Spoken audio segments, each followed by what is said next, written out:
Hey, what's going on? Got a great question today from Mouse Jackson. He says, love the vids. Keep it up. One question though. At the age of 13, what is a safe number / range of breaking balls to throw per game, assuming you're getting appropriate arm rest? I really like that question because you said, assuming you're getting appropriate arm rest. And that's very important, right? To the young arm, especially.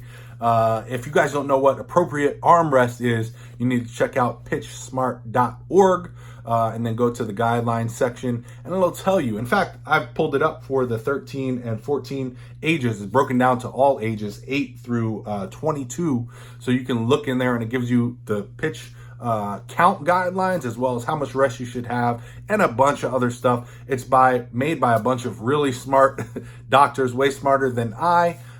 So you definitely want to pay attention to that and check it out. For the age 13 to 14, it says players can begin using breaking pitches after developing consistent fastball and changeup. So that's the very first thing it says for the age 13 and 14 thing. So that's appropriate for your question because you asked what percentage of breaking balls can you throw. Now there's no answer to that on here, but I want to provide what I think would be a good thing. Now, this is something you're going to have to play with and see and see if it's working, see how you feel afterwards. This is not an exact answer, but I'm going to give you kind of a guideline to where you can play with it. The very first and most important thing when it comes to throwing a breaking ball at 13 years old, this is when I started throwing my breaking ball too. This is the first year, was 13 years old. The most important thing is you have to be throwing it correctly, right? If you're all out of whack and your mechanics are out of whack, you're going to hurt yourself. That's the biggest thing when it comes to learning new breaking pitches at this age is you guys can throw them very funky, and that's how you end up getting hurt. If you're starting to throw them with bad mechanics and then repeating them a bunch of times, that's when you're going to get yourself into trouble as far as hurting your arm. Now, if you're using good mechanics, I don't see an issue with throwing them at this age, nor do these very smart doctors.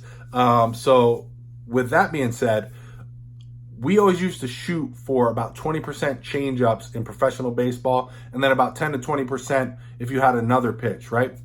And that's what I'm going to offer to you as an answer, is to shoot between 10 and 20% off speed. Now, being a younger guy, being just starting to work on it, I would work more, in the off season on this pitch than I would during the games. But shooting for 10% at first and then seeing how it feels and how it's working and how it's keeping guys off balance, that might be a good place to start, So let's say you throw, let's see, what do they let you throw in a day here? You can throw 95 pitches at 13 years old in one day. Obviously, you'll need 4 days rest after that. So, but that's as high as they suggest you go. So let's say you throw,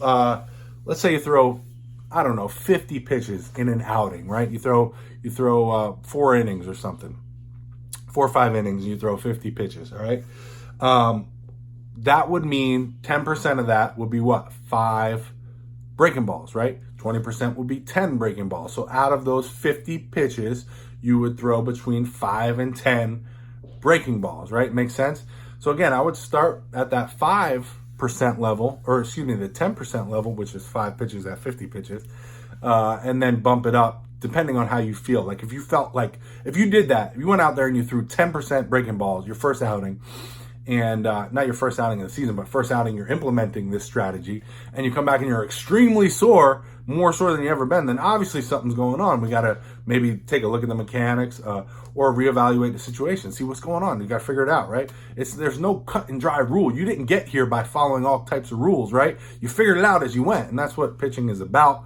You guys got to figure it out. But it's super important at this age because we don't want to take a young player who's got a lot of potential and hurt their arm because we're being silly, right? We don't want to go out there and start throwing 30, 40% breaking balls, even if their mechanics are on point, because then we're just defeating the purpose. We're not really teaching them how to be good pitchers, use location.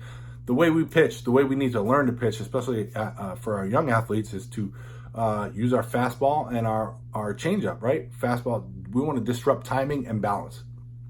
That's it. That's how we win the game of pitching. That's how we win the battle against the hitter. We mess up their timing and we mess up their balance, we win. We do that by locating pitches up, down, in, out, hitting corners, right?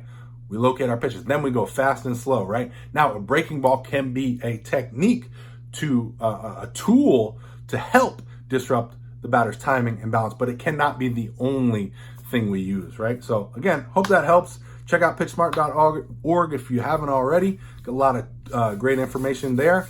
Again, shoot for 10 to 20%. Start at 10. Maybe build it up as you go. Let me know, what is your strategy when it comes to breaking balls,